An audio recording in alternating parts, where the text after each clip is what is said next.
dalam imajinasi kita adalah sinar matahari, pasir, dan pohon palem. Namun, di pulau tropis paling sempit di planet ini tidak ada satu pohon pun. Di rumah besi bergelombang rendah, panas dan tidak nyaman, pada siang hari bau ikan terputus-putus, dan pada malam hari, jika Anda ingin tinggal di rumah untuk melakukan sesuatu, tetangga dapat mendengarnya dengan sangat jelas. Namun, terlepas dari lingkungan seperti itu, tidak ada yang pernah ingin pindah sebelumnya, dan mereka yang ingin masuk semuanya berbaris. Hari ini kita pergi ke Pulau Miking untuk menjelajah. Karena status misterius dan istimewa pulau ini, reporter bertukar 3 jam dengan pemimpin manajemen sebelum menerima undangan untuk pergi ke pulau itu untuk syuting. Ketika pergi ke pulau itu, reporter David bertanya kepada tukang perahu di sebelahnya ada pulau yang lebih besar. Kenapa tidak ada yang datang untuk menetap? Tukang perahu berkata di sini sebuah legenda kuno beredar.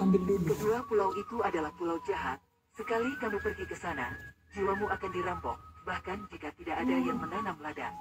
Saat kami sampai di pulau, hari sudah gelap. Pertama David pergi ke hotel terbesar di pulau itu.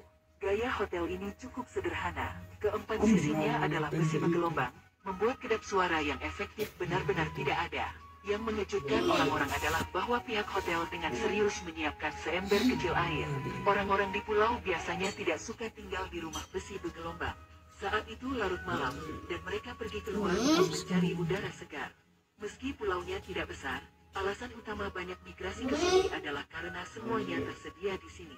Keesokan harinya, David pergi ke kedai kopi terbesar di pulau itu dan menghabiskan $0,16 untuk sarapan.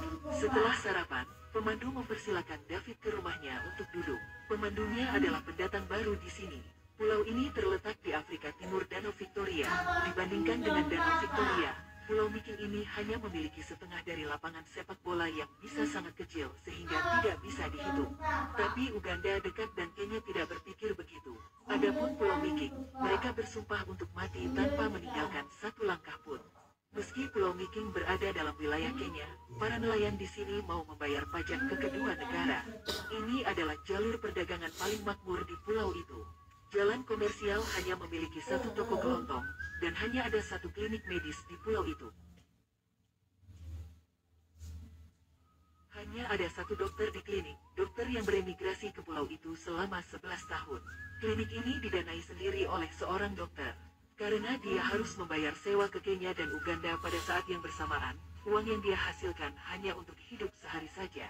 Karena apa yang bisa dia periksa adalah penyakit dasar, identitasnya yang lain adalah satu-satunya imam dari satu-satunya gereja, memandangnya kadang-kadang bisa menyembuhkan, yang biasanya datang adalah penghiburan, penduduk pulau sangat menghormatinya.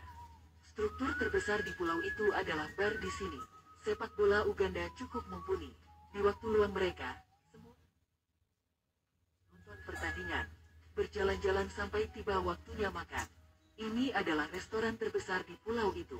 Nyonya rumah yang responsif juga mengatur layanan pengisian gratis di sini. Jadi tidak apa-apa jika orang tidak mau datang. Di pulau itu, bahkan pisang dan singkong tidak bisa ditanam. Tanpa uang mereka tidak bisa hidup. Memancing adalah sumber utama pendapatan ekonomi penduduk pulau di sini. Pada 50-an abad terakhir, Afrika Timur tampaknya memiliki panen yang buruk, dan negara-negara melepaskan serangkaian mil hinggap ke Danau Victoria. Puluhan tahun kemudian, pada dasarnya di danau hanya tersisa tempat bertengger dengan kemampuan reproduksi yang sangat kuat.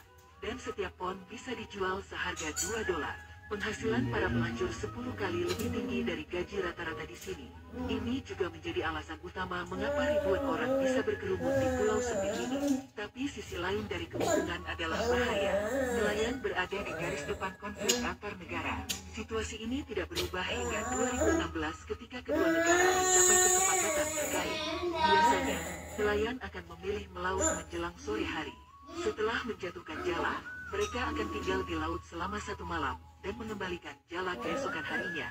Hasil panen tadi malam lumayan bagus saat melaut, menangkap 2 dawai besar ikan yang masing-masing beratnya lebih dari 10 kg. Ikan yang dipanen ini biasanya hanya ditangani oleh perempuan dan dijual ke darat. Ini juga tidak banyak peluang kerja bagi wanita di sini. Segera tiba waktunya untuk mengucapkan selamat tinggal. David akan segera meninggalkan pulau ini. Pemandu memutuskan untuk membawa David mencoba anggur pisang di sini. Pizza di pulau ini bukan rahasia lagi. Semua orang bahkan menerima begitu saja. Kakak perempuannya mengatakan bahwa sebagian besar wanita di pulau ini tidak memiliki pekerjaan. dan hanya bisa menjalani hidup tanpa perlawanan atau penerimaan. Ini hanyalah keberadaan realitas objektif. Dari Pulau Miking ke dermaga tidak lebih dari 1,8 km. Tapi antara menjalani hidup seperti itu dan menjalani hidup seperti itu, pada akhirnya